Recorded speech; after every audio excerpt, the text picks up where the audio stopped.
Shalom, selamat sore. Perkenalkan, nama saya Julianti Besi dengan NIM 712023-267. Pada kesempatan kali ini, saya akan membawakan sebuah renungan, di mana renungan ini merupakan tugas akhir semester mata kuliah Hermeneutik Perjanjian Lama 2. Baik, saudara-saudara yang dikasihi Tuhan, pada renungan kali ini, tema yang saya ambil adalah hidup yang berhikmat. Nats yang akan membawa kita dalam renungan sore hari ini terambil dari Amsal 3 ayat 5 hingga ayatnya yang ke-15. Baik, saudara-saudari sekalian yang dikasihi oleh Tuhan, berbicara soal kata hikmat, tentu berhikmat ini tidak menjadi sesuatu yang asing bagi kita. Kita pasti sering mendengar kata-kata tentang berhikmat, kebijaksanaan, dan sebagainya. Saudara-saudara, untuk masuk dalam renungan kita sore hari ini, saya akan memberikan sebuah cerita untuk mengantar kita dalam pembahasan kita hari ini.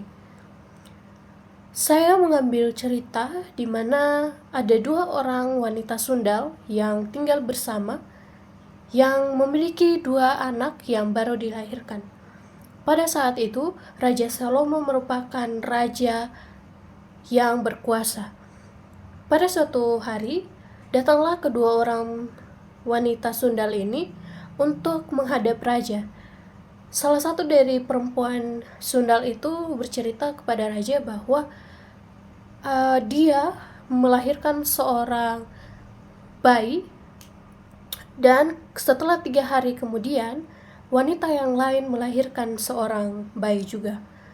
Dalam cerita si perempuan pertama ini mengatakan bahwa pada suatu malam saat mereka tidur, perempuan yang kedua ini menindih anaknya hingga meninggal, dan mengetahui itu, dia membawa anaknya yang meninggal untuk masuk ke kamar si perempuan pertama untuk menukar bayi yang sudah meninggal dengan bayinya yang asli. Pada waktu pagi, perempuan yang pertama itu ingin menyusui anak itu, dan setelah dilihat-lihat, ternyata anak itu telah meninggal, dan setelah ditelusuri juga ternyata anak yang meninggal itu bukan anak yang perempuan pertama itu lahirkan. Melihat cerita dari si perempuan pertama ini, perempuan kedua ini mengelak dan mengatakan bahwa anak yang sudah meninggal itu adalah anak milik perempuan pertama, dan anak yang masih hidup itu merupakan anak kandung, anak asli dari perempuan yang kedua. Melihat cerita dari si wanita pertama ini, orang-orang yang berada di kediaman Raja Salomo itu memiliki banyak asumsi. Ada yang berkata bahwa anak yang masih hidup itu adalah anak milik perempuan pertama, dan ada juga yang bilang bahwa anak itu adalah milik perempuan kedua. Melihat banyaknya asumsi dari orang-orang, akhirnya Raja Salomo memutuskan untuk memenggal anak yang hidup itu, sehingga yang sebagian dari tubuh anak itu diberikan kepada wanita atau perempuan pertama, dan sebagian tubuh dari anak tersebut diberikan kepada perempuan kedua.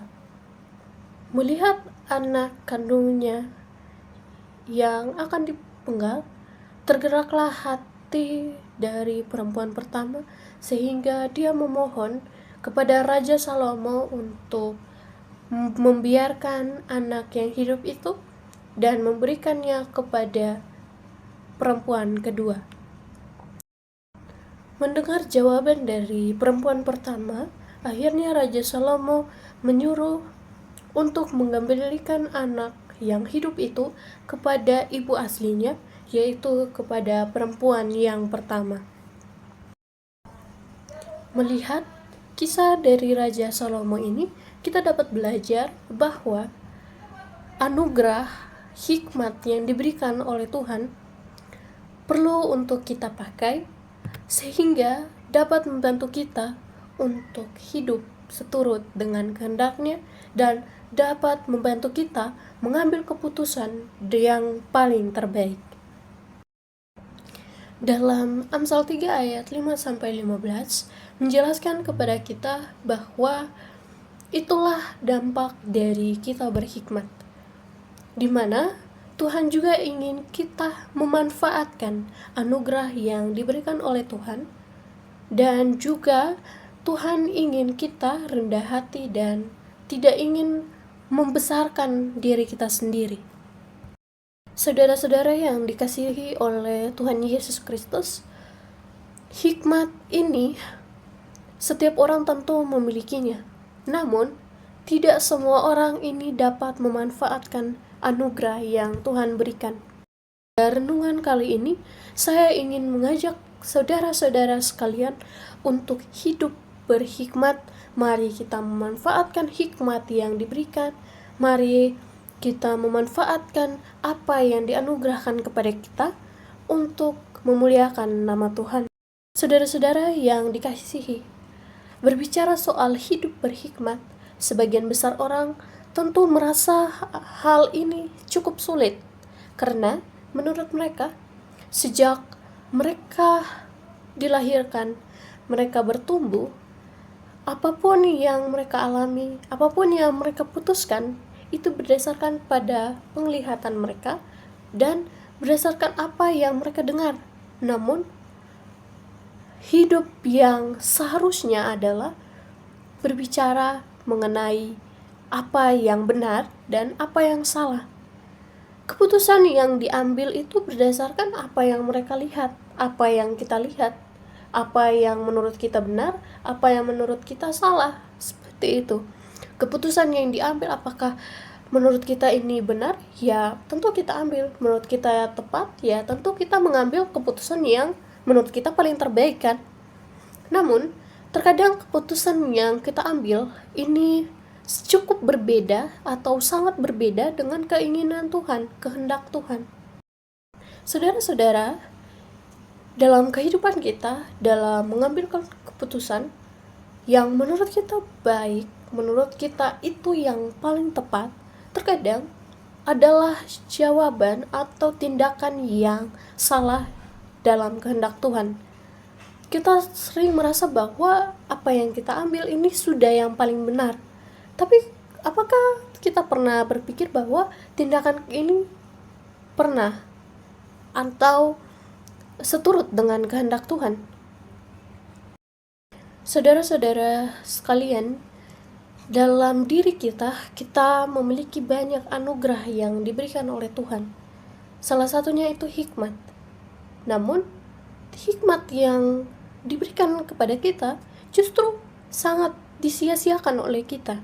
Kita terkadang memilih ego, keinginan daging kita untuk melakukan segala sesuatu yang menurut kita paling benar. Tapi menurut Allah, menurut Tuhan, tindakan yang kita lakukan ini benar-benar menyimpang. Misalnya dalam pertengkaran antara sesama kita, dia merasa dia yang paling benar, kamu merasa kamu yang paling benar. Dia merasa kamu menjengkelkan, dia merasa bahwa kamu adalah sumber masalah dari masalah yang dia hadapi. Dan melihat statement yang diberikan oleh sesama kita merasa bahwa dia yang paling salah, sehingga kita mengambil keputusan dengan menjauhi dia. Saudara-saudara, dari keputusan yang kita ambil ini, saya ingin bertanya kepada saudara-saudara, pernahkah saudara-saudara merenungkan akan adanya keputusan ini? Apakah keputusan ini adalah keputusan yang benar di hadapan Tuhan? Atau justru keputusan ini adalah keputusan yang tidak benar? Saudara-saudara, keputusan yang paling benar, paling tepat adalah dengan hikmat. Hikmat kita dapatkan dari apa? Dari Tuhan. Untuk itu, dengan kita menggunakan hikmat, kita dapat melakukan, dapat menentukan setiap keputusan yang benar.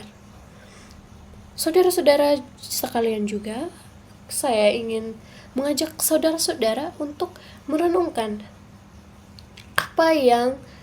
dampak apa yang akan terjadi ketika teman-teman mengambil keputusan yang salah. Saya pikir ketika teman-teman dan saya mengambil keputusan, saya pikir pasti teman-teman memiliki banyak pergumulan, banyak pemahaman pemikiran yang nantinya akan membantu teman-teman mengambil keputusan yang baru, yang benar. Saudara-saudara sekalian, pemahaman yang sering salah, pemahaman kita yang sering bertolak belakang dengan kebenaran yang terjadi, biasanya menimbulkan dampak yang baik, itu dampak yang buruk dalam kehidupan kita. Saudara-saudara, hikmat yang kita miliki ini adalah hikmat yang diberikan oleh Tuhan kepada kita, anugerah yang Tuhan berikan kepada kita. Untuk itu, hikmat yang diberikan ini tidak hanya dibiarkan saja, tapi saya ingin mengajak teman-teman, saudara-saudara sekalian untuk memelihara hikmat yang kita berikan. Misalnya dengan melakukan kebiasaan-kebiasaan saat mengambil keputusan, mintalah petunjuk dari Tuhan, apa yang harus kita lakukan, apa yang seharusnya dilakukan. Seperti itu teman-teman.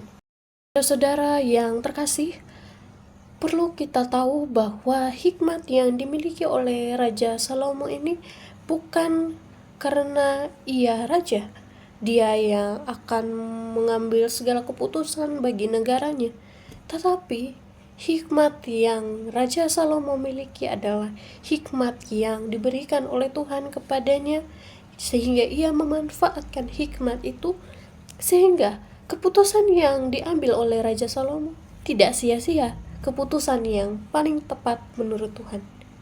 Saya kira kita perlu untuk belajar mengenai sikap dari Raja Salomo. Pemahaman Raja Salomo ini, saya merasa bahwa kita perlu belajar kepada Raja Salomo ini.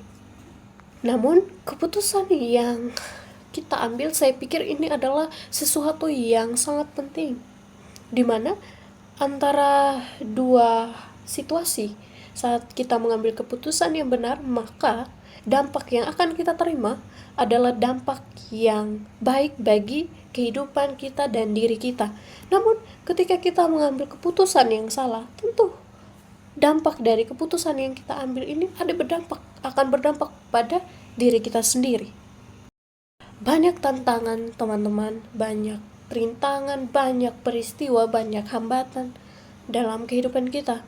Untuk itu saya ingin mengajak teman-teman untuk berharap kepada Tuhan, menyerahkan segala sesuatu yang terjadi dalam hidup kita kepada Tuhan, sehingga percayalah bahwa apa yang nanti Tuhan berikan kepada kita adalah keputusan yang baik, bukan hanya sekedar pada saat ini, namun keputusan yang Tuhan berikan, pemahaman, jawaban yang Tuhan berikan kepada kita akan berdampak pada kehidupan kita hari-hari selanjutnya. Untuk itu, melalui firman, melalui renungan kita pada sore hari ini, saya ingin mengajak teman-teman, saudara-saudari sekalian, mari kita hidup seturut dengan kehendak Tuhan. Mari kita memanfaatkan setiap anugerah yang Tuhan berikan kepada kita dengan memanfaatkan talenta hikmat yang sudah disediakan kepada kita. Dan mari juga kita membuka diri kita untuk Allah ikut bekerja dalam kehidupan kita hari lepas hari.